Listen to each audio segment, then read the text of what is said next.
Let's get right into it. A ridiculously small p-value might severely challenge a null model, but, and this is a big but, it absolutely does not measure the probability that a research claim is true. Welcome to this explainer. Today, we're unpacking a statistical concept that literally dictates everything from which groundbreaking medicines get approved by the FDA to exactly what hyper-targeted ads you see scrolling online. In fields like psychology, economics, and medicine, millions of dollars and countless human lives often hinge on this one mathematical concept. Yet it's constantly, almost comically, misunderstood. So we're going to look closely at how hypothesis testing actually works in the real world. So, what intellectual mystery are we actually trying to solve here? Think about it. Every time we run an experiment, we're essentially swimming in a sea of random noise. Because of that, it's absolutely crucial to understand exactly what question a hypothesis test answers. And perhaps more importantly, we really need to clarify what a p-value does not mean. Let's clear the fog and figure out why we care so much about this single number. In this explainer, we're going to develop a practical, highly reliable mental model for hypothesis testing.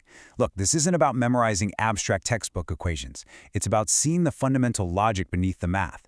By the end of our time together, you'll be able to confidently explain the central idea in plain, everyday language.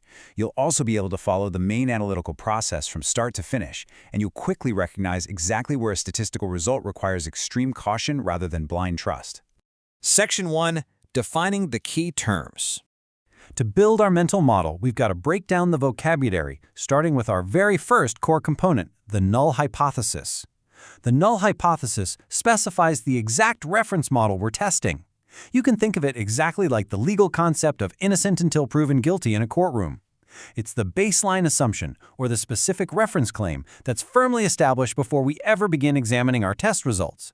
You basically just assume there's no effect, no difference, or no crime, right up until the evidence forces you to think otherwise. Once we have our baseline of innocent until proven guilty, well, we need a way to organize our messy real-world data. That brings us to the test statistic. A test statistic is simply a specific data summary chosen to organize all that observed data into a single workable number.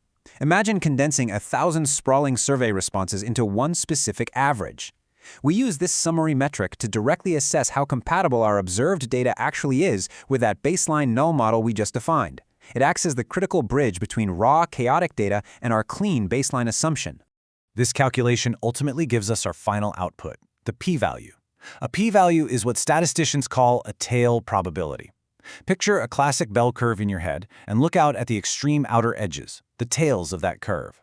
Specifically, the p-value is the probability, assuming that the null model and all its baseline assumptions are completely, perfectly true, of obtaining a result at least as extreme as the one we actually observed. In incredibly simple terms, it tells you exactly how weird your data is in a hypothetical world where your baseline assumption is true. Section 2. The four-step mechanism. So how do these terms connect our starting information to a final, responsible interpretation? There's a strict, linear, four-step path we have to follow, mostly because assumptions, measurement choices, and errors can sneak in at more than one stage. If you skip a step, you're no longer doing science, you're just doing a math trick. Here's the mechanism in 4 concrete stages. First, state the null and alternative hypotheses before you ever examine the result. Seriously, no peeking at the data. Next, choose your test statistic and verify your design assumptions. Then calculate its null distribution, or an appropriate approximation, to get that specific p-value. Finally, interpret the p-value using effect size, uncertainty intervals, multiplicity, and practical consequences. A truly responsible explanation always shows this entire end-to-end process, not just the final mathematical output.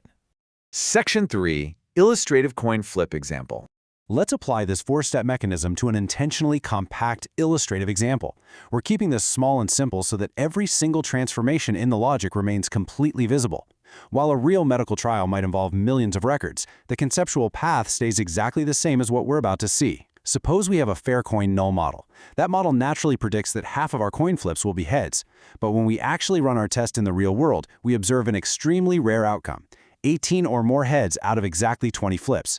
Just intuitively, observing 18 heads and 20 flips is highly suspicious under our strictly specified fair coin model, right?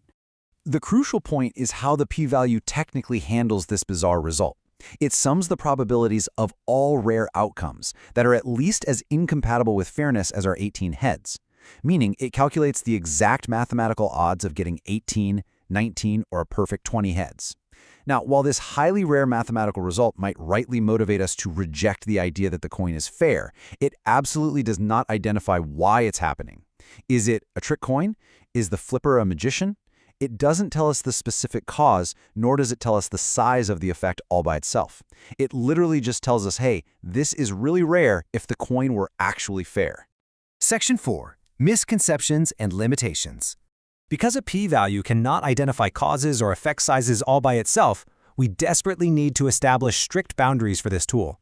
A massive, widespread misconception is that a p-value is the exact probability that the null hypothesis is true, or that achieving so-called statistical significance automatically guarantees practical, real-world importance. Imagine a drug that statistically lowers blood pressure, but only by 1,000th of a single point. It's mathematically significant, sure, but practically useless. The more accurate view is this. A p-value is strictly conditional on the null model. Making actual real-world decisions requires looking deeply at effect size, overall design quality, underlying uncertainty, and the actual consequences of making a mistake. Furthermore, you've got to keep these practical limitations in view. Relying purely on nominal thresholds, like the famous 0.05 cutoff, can be incredibly misleading. This happens due to common traps like optional stopping, which is essentially a cardinal statistical sin, where you peek at your data and stop the test early the absolute second you see a result you like. It can also be totally ruined by multiple testing, violated assumptions, or having low statistical power, which is kind of like trying to find a needle in a haystack using a blurry magnifying glass. Toss in selective reporting, and you've got a recipe for bad science. These limitations don't make hypothesis testing useless. Rather, they define the exact, rigorous conditions under which a result actually deserves your confidence, versus when it requires additional evidence, further testing, or just simple human judgment. Section 5. What, how, and when. Let's synthesize all of this to lock in your practical mental model. We've covered the core components, the mechanism, a concrete coin flip example, and the firm boundaries of hypothesis testing. So what is it? A hypothesis test assesses how compatible observed data are with a specified null model. How does it work?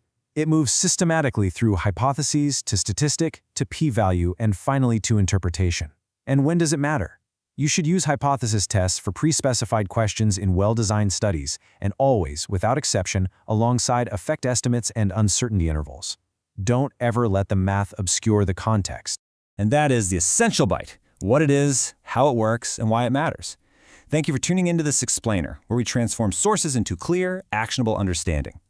Before you go analyze your next dataset or read your next bold scientific headline, I'll leave you with this question. If a mathematically significant p-value does not automatically guarantee truth, fairness, or usefulness, what vital real-world context are you completely ignoring by only looking at the math?